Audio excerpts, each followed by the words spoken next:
Hello, this is Stephen Harris, a head trader from Falcon Global, where we model best practices for investors, traders, and day traders from entry to exit every trading day. In this daily video, I provide my opinion and insights of current market trends, market timing, volatility, and hedge risk levels for the upcoming day for the key U.S. financial markets. It is 7:12 a.m. Central Time, and I'm recording this in preparation for the market day of November the 24th, 2015. Full disclaimers are at the end of the video, but be aware that this is for educational purposes only, and only you are responsible for the investing or trading decisions that you make. So let's go ahead and dive into the morning report. And we did have some special action last night. Indeed, all four broad market indices are weak, with the S&P futures down over 9 points, or about 0.4%. The Russell's down about 0.5%, as is the NASDAQ, and the Dow is also down about 0.4%. Crude oil up sharply, up about 2%. Euro is up just above scratch. Bonds are up about 0.25%, and gold is up about 0.5%. In overseas action, Asia is mixed, with China up just over scratch, Hong Kong down about 0.33%, Japan up about 0.25%, and at the time of this cut, Germany and United Kingdom were down sharply, and that's probably what's leading into the weakness that we're experiencing in our markets. Germany down about 1.25%, United Kingdom down about 1%. In terms of macroeconomic reports for today, we have consumer confidence, preliminary GDP, goods trade balance, and let's see if there's anything else. Richmond Manufacturing Index, that's a minor report. That's pretty much what we've got on the slate for today. Tomorrow we have unemployment claims. That's been moved up a day. The core durable goods, core PCE price index, durable goods orders, personal spending, that's all related together. New home sales, revised University of Michigan consumer sentiment and inflation expectations, crude oil inventories, natural gas storage. So tomorrow's actually a very, very full day, both pre-market and after the market's open. And remember, for many people, that'll be the last trading day of the week. While technically the markets are open on Friday for a half day, there'll be a lot of people missing and probably not very much volume. So kind of keep that in mind, that it'll be pretty slim later in the week. And indeed, we won't be publishing any reports of any type on Friday's half trading day. We treat that essentially as part of the weekend on these holiday weekends. In terms of current volatility, well, let's see here. We have the short-term VIX moved a little bit yesterday. It's up over 14, still fairly benign. Skew, though, moved in a big way, and if you round that off, it's up around a 140. So that is pretty significant, and it's been retaining a very elevated score for about 6 weeks. Yesterday it had dropped some, but today it has popped right back, and that certainly seems to be preceding this overnight action. IV percentile 16 on the S&P, 13 on the Russell, 13 on the NASDAQ, and 18 on the Dow. No standard deviation moves were put in yesterday, though you can see that in the last 2-week trading period, we've had a fairly significant number of standard deviation moves being put in both directions on the SPX. In terms of our charts, let's go ahead and bounce over there. Something of a topping pattern perhaps coming in here, certainly at least consolidation. If this indeed does roll over into a bit of weakness today, and we're not expecting any substantial weakness, but that we would have a little bit of a retracement after the big push up here, that would actually be fairly healthy for the market. So a little bit of a retracement, perhaps down to about this 2067 area, about halfway through this big green bar. If you were to see that, that would actually be considered fairly healthy. That would be Probably about a 15-point drop from the low of yesterday. Would not expect to see anything much more substantial than that at this point. Obviously, new information comes in, momentum comes in, things can happen. But that's hypothesis A, and then once that has done, then we'll probably see action to push back up towards these former swing highs. That again is hypothesis A. If this gets past this area here, it likely will go towards the bottom of this big green candle, and then the next area, of course, would be the swing low where we had the reversal pattern back here about a week ago. So kind of keep that in mind as your possible hypothesis and areas of support, and if those areas should fail, what the next area of support might be. Let's look at the Dow next. Dow looks very similar to the S&P at this point. In terms of the NASDAQ, NASDAQ has been relatively stronger of the four indices. And again, something of a, looks like a rolling over topping pattern here yesterday, continuing that action from the prior days.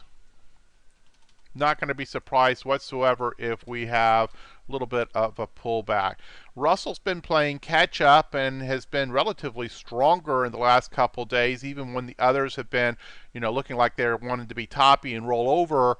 Russell's been continuing to have strength, and as it stands right now, the Russell's modestly down less than the other three indices as a percent. So we'll look to see if indeed the Russell continues to hold relative strength. In terms of volatility futures, yesterday's action, of course, continuing to subside, but with this action of the overnight, you see on the futures here that that's starting to rise and is currently trading at a just under an 18. So it'll be interesting to see if that starts popping up between that 18 to 20 area. And then bonds. Nothing terribly exciting about that action yesterday in bonds. So that's kind of where we are with charts. In terms of our regular daily report, we've had a few changes from yesterday, nothing huge or significant. Phase 2, trend reversal. Remember the diagonal breakout that occurred some trading days ago. That's the primary phase opinion at this point. IBD status retains its confirmed uptrend, though the accumulation distribution scores for the S&P and the NASDAQ still are a relatively weak C. GMI index did improve a notch to a 6 out of 6 and retains its buy signal since 1019, though that author remains very, very cautious, mostly in cash in his core portfolio, though has been putting on some positions of late. Primary market condition remains a neutral bear, and you also see that reflected in the stock charts decision point scoreboards, where we still retain a mix of signals in the short term and the long term, though the intermediate term is supportive. And indeed, we also in our own intermediate term market posture system show it as being very bullish with an upslope sentiment. Indeed, all four indices are very bullish.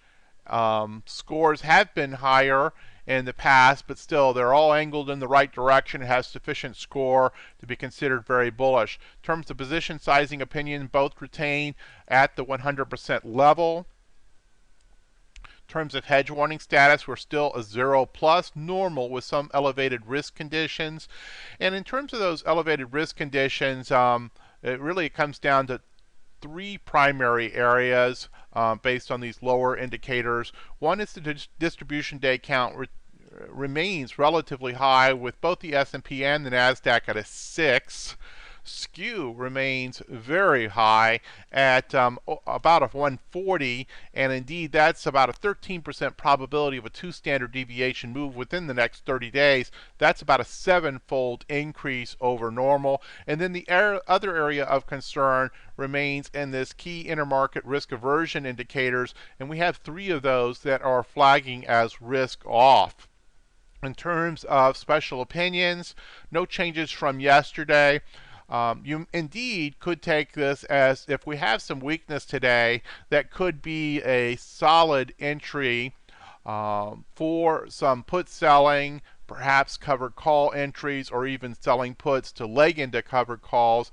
I would suggest that as you read through these opinions here, that a certain amount of defensiveness to be retained. You remember that when we looked at the market posture, while the intermediate term was quite solid, the short and long term were very contrary, and this gives us, a consensus of a very, very transitional market, and it is yet to be seen as to whether we make new all-time highs and we transition into a continuation pattern to a strong bull market, or if this retains more of the range-bound action that we've seen so much of 2015, or even worse, breaks down and this becomes a topping pattern into a more pronounced bear market. So we're very much in transition right now, so maintain some defensiveness, and yet at the same time the signals are such that the initiation of new positions on any of these strategies is certainly supported. In terms of sector specific, the market postures, you can see fairly decent. Energy, utilities, and retail showing the most weakness.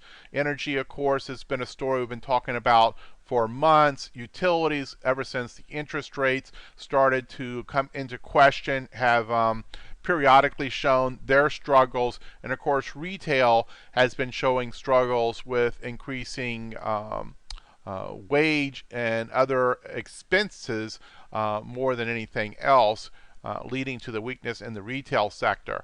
In terms of sector-specific change on percent change, you see consumer staples, actually energy came in at a plus yesterday, consumer discretionary, and then materials eked out a positive yesterday. Consumer discretionary has been the most consistent performer, and while it wasn't the largest increase yesterday, it's been the most consistent performer. So, your watch list, those components of consumer discretionary, certainly would be somewhere that you'd want to take and spend some time. Consumer staples has also been relatively stable, though nowhere near the performance in the last year or year to date as what you've had in consumer discretionary. So kind of keep those two sectors in mind. Materials certainly has been seeing something of a resurgence of late, though certainly has been an underperformer in the longer time frames. I think that's probably enough for today. As always, if you find what you're getting from here is helpful to your trading, the way you show that appreciation and encourage us to continue to provide this free morning update is to acknowledge that and show that support through steps such as YouTube, liking us, subscribing to the channel, retweeting us to your Twitter followers, to your StockTwit followers, etc. Direct commentary can be sent to support at falconglobaltraders.com. And let's go ahead and speak about this special offering today, the Chicago Northwest Burb Trading Club. We're working in collaboration with Nick and the group over there. He is subscribing right now for a 40-hour course, Self-Directed Active Money Management. Be a multi-week course, very comprehensive, being taught in the Chicago suburb of Schaumburg, but if you're not available to be local to that market, it'll be simulcast to the web. All the details are at this website. Just check that out, and you can see where to sign up and all the various particulars on that. Other opportunities, I'll just roll through. You can go to the websites to see what's going on. Day traders in particular, you'd love this. Other courses.